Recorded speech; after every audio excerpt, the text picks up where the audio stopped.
As a kid, all a nigga wanna have was a Burberry scarf and $3 in my pocket. Instead I got beat with a switch, but I don't give a fuck, but it's on my body. Scars all up on me, but I run around from everybody. Life lesson learned, I better learn from this bitch, nobody. She pushed me around, she didn't give no motherfucks about it. She broke my heart 3 times, but I ain't getting... Florida defeated Georgia 44-28. Now, I don't know about you guys, but for me, I'm not surprised with what the final outcome of this game was. If you guys watched my preview and prediction video for this game, I picked Florida to win. And I said that I felt like Georgia was going to lose this game the same way they lost to Alabama a couple of weeks ago. And look, I understand that Georgia has a great defense. Even without some of their best players, they still have the best defense in college football, in my opinion. But it doesn't matter how great your defense is if your offense can't stay on the field. Georgia in this game got dominated in time possession. Florida held the ball for 37 minutes and 26 seconds compared to Georgia only having the ball for 22 minutes and 34 seconds. And one of the biggest keys heading into this game for me was going to be the team who I felt was able to win the time possession battle and was able to have the most success on third down was going to be the team to win. And Florida did just that. Georgia was 2 of 13 on third down. Florida was 7 of 16. And for Georgia offensively, if you don't have a superstar quarterback, you're not going to be a championship caliber football team. And I've been telling people this for the longest. This is not 2010, 2011, 2012, 2013, 2014, when you can just put an average guy at quarterback and still win a national championship game. Okay? You gotta have a superstar quarterback if you are hoping to win a national championship in college football. You can't do what Alabama used to do, putting guys like Blake Sims at quarterback and expect to be a championship caliber football team anymore. That simply doesn't work. You can't just expect to run the ball 50, 40 times a game, play great defense, and still expect to win. Like, eventually, you're going to have a quarterback who's going to be able to step up and make plays in the big moments. And that was my question about Stetson Bennett heading into this game. I said that, look, it doesn't matter if Georgia runs the ball for 400, 300 yards in this game. Eventually, Stetson Bennett is going to have to make some plays throwing the football through the air. And Georgia outgained Florida in the rushing department. Georgia had 165 rushing yards compared to Florida's 97. But like I said, the question was going to be, when Stetson Bennett was asked to throw the football, was he going to be able to deliver? And he wasn't able to. And look, I like Stetson Bennett's story. I have nothing against Stetson Bennett, but we have to be honest. Stetson Bennett did not play great. He played terrible. He got benched. And Mathis wasn't no better neither. And for Stetson Bennett, he was 5 of 16, 78 passing yards, 1 touchdown, 1 pick. He was awful. And for DeJuan Mathis, he wasn't no better. He was 4 of 13. He threw 2 interceptions, a touchdown. The only thing that he really gave Georgia was a run game. It seemed like every time Mathis dropped back, like it didn't even look like he was going through progressions. For Mathis, it looked like he was just dropping back, getting a snap, and just running with the football.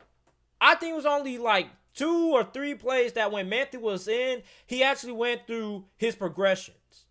Okay? So for Kirby Smart, he deserves a lot of blame for this loss. Because I understand that the Jamie Newman opting out before the season began was very unfortunate.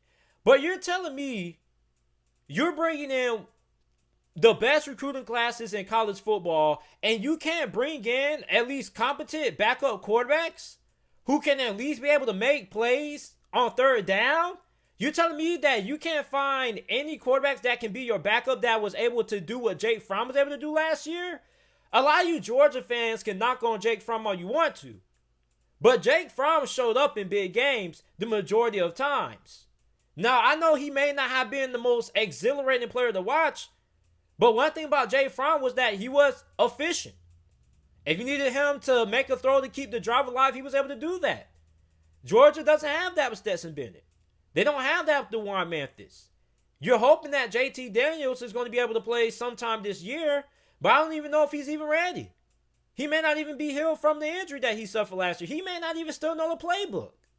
So for Georgia, I said it. I said, look, eventually Stetson Bennett is going to have to win this game if Georgia is hoping to win. He wasn't able to deliver. Meanwhile, on the other hand, Florida had a superstar quarterback named Kyle Trask who destroyed Georgia's defense. That's the difference in today's college football. The team that has a superstar quarterback compared to the team that doesn't have a superstar quarterback, 90% of the time is going to lose. That's just the way college football is now. College football isn't at this point like it was a decade ago when you can run the football 40, 50 times and rely on your defense to win. These offenses, basically every team's running the spread offense. Not really a lot of teams in college football that actually get underneath center and run the football for fullback or have a lot of pro-style concepts in their offense anymore. It's a lot of spread, air raid attacks in today's and age of college football. And for Georgia, the fact that they still cannot adapt offensively is hurting them. And I said the same thing about Wisconsin. Wisconsin, I said the thing that's holding them back is the fact that they don't have a superstar quarterback. It looks like they have that now in Graham Mertz. But for the majority of the time, Wisconsin was just a smash-mouth football team relying on great defense. That's okay. That can get you the big championship game, but it's not going to win it all the time. So for Georgia, you have a really good team. What held you back in this game was quarterback. And if you're a Florida fan, you played really good. But defensively, you still had some opportunities that your secondary gave up a lot of, basically had blown coverages against Georgia that wasn't exploited because Georgia's quarterback play was just so terrible, they couldn't get the ball there. If Georgia had a better quarterback in this game, Georgia probably would have won. But they didn't. Okay, so look, like I said, it doesn't matter if Georgia was able to establish the run game or not. Stetson Bennett was going to be put in opportunities that he was going to have to be able to make plays for Georgia. He couldn't deliver. And when you look at how this game went last year, Georgia was the team that was able to convert on third down. Florida was the team who had trouble being able to convert on third down. Florida got dominated in time possession by Georgia last year. This year, in 2020, this game basically was a complete flip. And this game in the first quarter was pretty close. It was really entertaining. Georgia got up big. I called one of my homeboys who happens to be a Florida fan. I said, hey, man, look, you guys are down bad. It looks like Georgia's about to run away with this thing because you saw that opening touchdown by White. I thought Florida was about to get blowed out. But Florida fought back in this game. And in the second quarter, midway, like at the 7-minute mark, that's when Florida just completely took over the football game. And at halftime, I fell asleep. I'm going to be honest with you. After halftime, I didn't wake up until like late in the third quarter.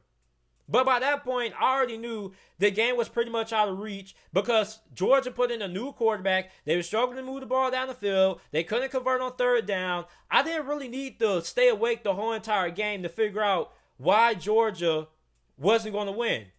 And in football, sometimes you don't need to watch a full 60 minutes to understand that a team just isn't going to win. Now, I understand that sometimes teams come back and things like that. But you can just kind of sometimes tell by the way a team performs early on, they're not going to win. And for Georgia, they were struggling really bad. Stetson Bennett was struggling.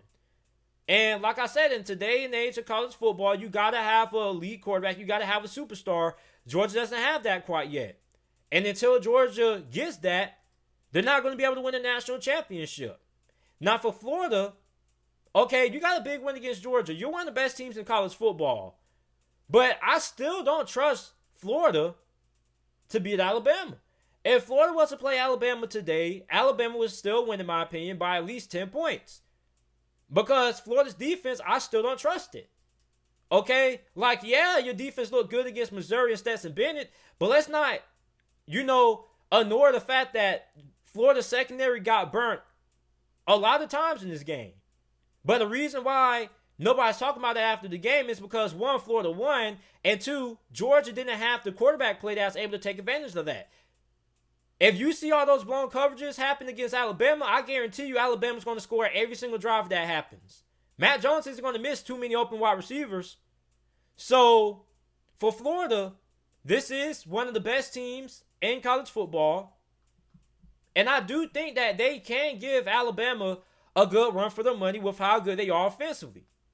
Now, one big concern of mine was Kyle Pitts got injured. Don't really know what's going to be his future because it's a lot of things at stake. His NFL draft stock could be in jeopardy depending on the severity of this injury. So I hope Kyle Pitts is able to get everything taken care of. I want to see him back on the football field for Florida because this dude is an absolute monster. He's unguardable. And Florida's offense kind of looked a little bit lackluster without him. And maybe I undervalued the impact that Kyle Pitts had on this offense. You see, I viewed Kyle Pitts as more of a gift than a necessity. And I was wrong about that. I felt like Kyle Pitts was a great player, but Florida didn't necessarily need him to win. Well, their offense kind of struggled without him. So, Kyle Pitts is one of the most dominant college football players I've watched and all my years watching college football. Really dominant. You can't guard this guy for linebacker because he's too fast, and you can't put him on a corner because most corners don't have the physicality to stick with Kyle Pitts. He reminds me a lot of Travis Kelce with Kansas City. They have a lot of similarities. They can both line up out wide. So, Georgia lost 28-44. They dropped to 4-2 on the year. Florida moves to 4-1. And you guys let me know what you guys think about this game down in the comment section down below. Make sure you like the video, subscribe, and thanks for watching.